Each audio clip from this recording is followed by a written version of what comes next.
Why be ordinary when you can be flamboyant? Wanshaka Radio. Be flamboyant.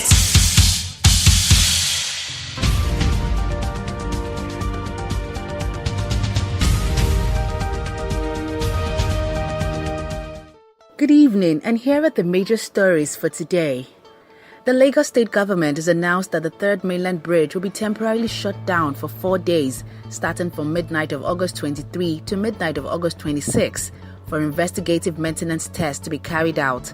State Commissioner for Works and Infrastructure Adeaki Soya, who disclosed this in a statement issued this Sunday, said the decision was taken after due consultation with the Federal Ministry of Power, Works and Housing. The 4-day closure, according to Akisoya, will enable the contractors assess the true state of the bridge, after which works would commence by the end of the year or early in 2019. You may recall that the federal government had earlier announced plans to shut the bridge in July, but had to be shelved after due consultations with the state government and wild deliberations with other stakeholders who expressed concern about the indiscriminate parking of articulated vehicles and other alternative routes, which would have adversely affected traffic.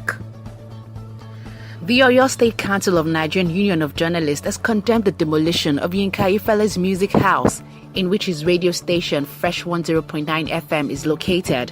The building belonging to the musician was demolished at about 4:30 a.m. this Sunday, according to reports by the state government, for allegedly contravening its town planning laws.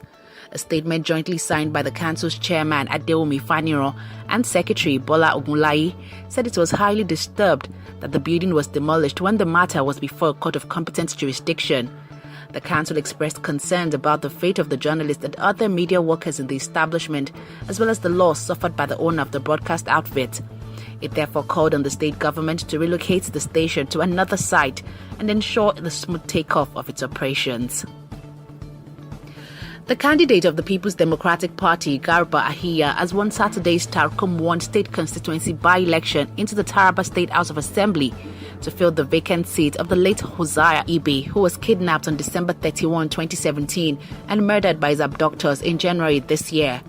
The returning officer of the Independent National Electoral Commission, Ayuba Kwada, while announcing the results on Saturday night, said Ajiya of the PDP won 5 of the 6 constituency wards with a total vote of 10,725 to emerge winner, while candidate of the All Progressives Congress, Atem Ansho, polled a total of 3,268 votes from one ward.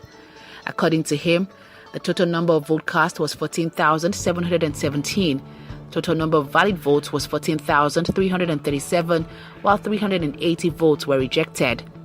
Governor Daraya Seshako has hailed the peaceful conduct of the election, describing it as a litmus test for the 2019 general elections in the state, and also stressed the need for state police to permanently tackle insecurity. The APC candidate Atem Ansho has, however, rejected the result, alleging that coalition were still ongoing in some wards when hired thugs forced electoral officers to leave some polling units to other destinations and changed the result. Ansho says he is in talks with his lawyers for advice on the next course of action. Over 2 million Muslims from around the world started the Hajj pilgrimage this Sunday in Saudi Arabia, one of the world's largest annual gatherings in a country undergoing unprecedented change. The Interior Ministry said on Saturday that the number of pilgrims arriving in Mecca had already surpassed the 2 million mark, mostly from abroad, including large contingents from Egypt, India, Pakistan and Bangladesh. The kingdom says it has mobilized vast resources, including a smart Hajj initiative with apps to help pilgrims with everything from travel plans to medical care for the 6-day journey, a pillar of Islam. Most of the faithful began moving this Sunday from Mecca to the nearby Mina Valley, where they will spend the night and climb Mount Arafah on Monday.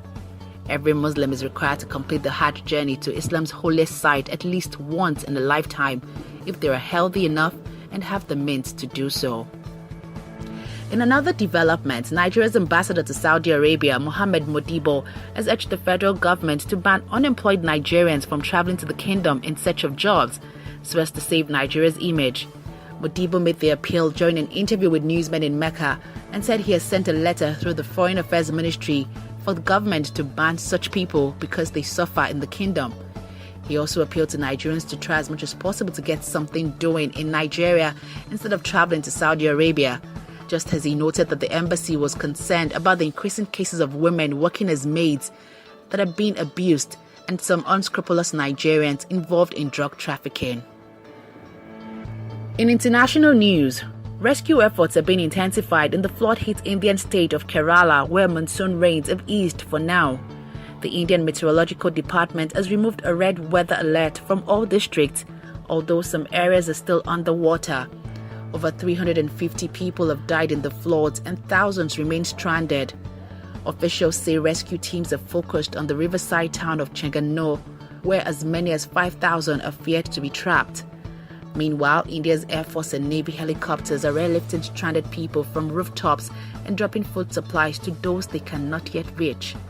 Authorities are concerned that relief camps, which are sheltering over 200,000 families left homeless, could be hit by an outbreak of waterborne diseases or other contagious sickness, as 3 people with chickenpox have reportedly been isolated at a camp in the town of Aluva. India's Prime Minister Narendra Modi surveyed the state from the air on Saturday and has promised a relief fund of 5 billion Indian rupees. And reports say the top lawyer in the White House is cooperating extensively with the Russian inquiry into election meddling. New York Times reports that Donald McGahn has spent 30 hours sharing detailed accounts of episodes at the heart of the probe. President Trump has revealed he had authorized McGahn's cooperation with the special counsel Robert Mueller, who is investigating possible collusion between Russia and Trump's team in the 2016 U.S. election. President Trump denies any collusion and has repeatedly called the Mueller probe a witch hunt. Russia also denies claims it interfered in the polls 2 years ago, which saw Donald Trump defeat Democratic rival Hillary Clinton. In business, Finance Minister Kemi Adeosun says the federal government is committed to supporting the commencement of the Train 7 initiative of the Nigerian liquefied natural gas plant. Adeosun stated this today during a visit to the plant in Finima, Bonny local government area of Rivers State, where she inspected the old trains 1 to 6 and the space for the incoming Train 7, which according to her has the potential of creating 10,000 jobs in the next 9 months. The plant, she said, had been generating huge revenues in taxes and dividends to the government, and the jobs to be created will be sustainable for the next 5 to 6 years. She also pointed out that the most important critical need from the government as a shareholder was the support for the investment to begin.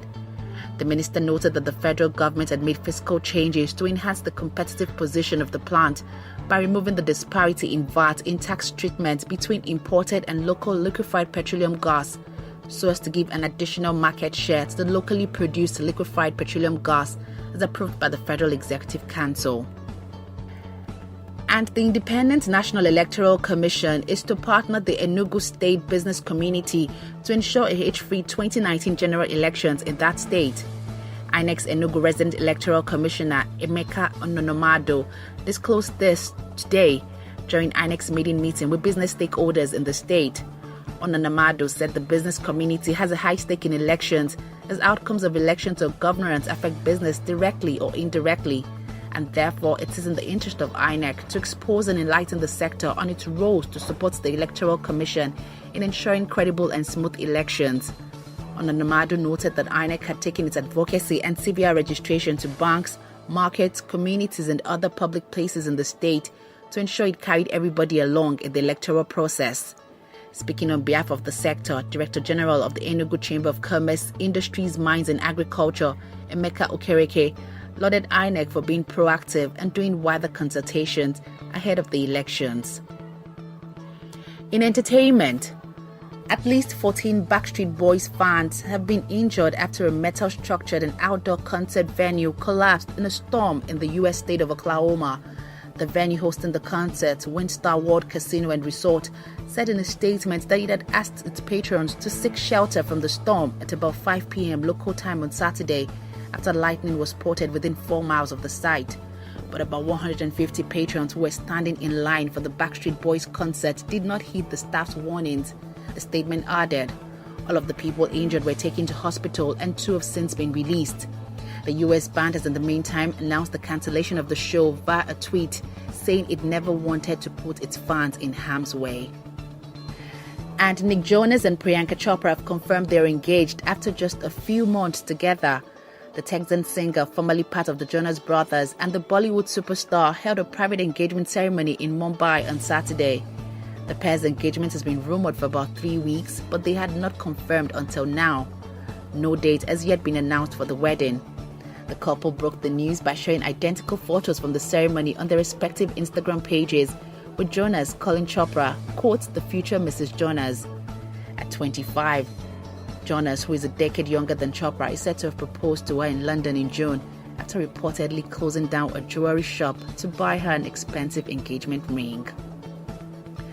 And in sports, Cristiano Ronaldo made a winning start to his Juventus career as his new club came from behind to beat Chievo 3-2 in a dramatic start to the Serie A season. Federico Bernardeschi scored a 93rd-minute winner moments after Juve had a goal ruled out by VAR with Ronaldo at the center of the incident. The Portuguese captain, a £99.2 million signing from Real Madrid, handled the ball before colliding with Chievo goalkeeper Stefano Sorrentino in the build-up to Mario Mandzukic's goal, which referee Fabrizio Pascoa ruled out on review. Ronaldo forced several saves from 39-year-old Sorrentino, who left the match on a stretcher after his late collision with the 5-time Ballon d'Or winner.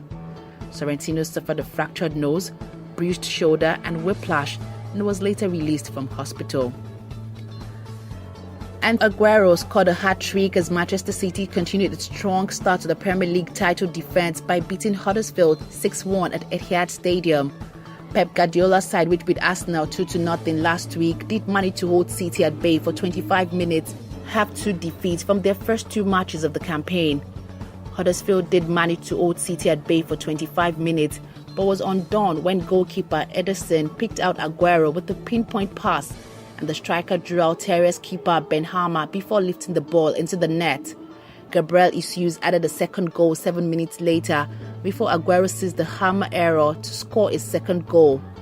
John Stankovic scored Huddersfield's only goal before half-time, but early in the second half, David Silva sent in the 4th goal. Then Aguero wrapped up his hat-trick with a small flick from Benjamin Mendy's cross before a Teres Kongolo own goal sealed a win for City. Guardiola's side is top of the table with 8 goals in 2 games, conceding just 1. Huddersfield, meanwhile, dropped to the bottom of the standings on goal difference. Those are the major stories for today. I am Binta Bhadmus.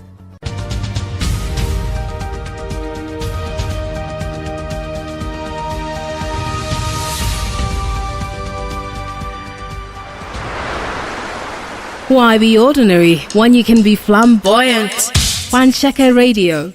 Be flamboyant.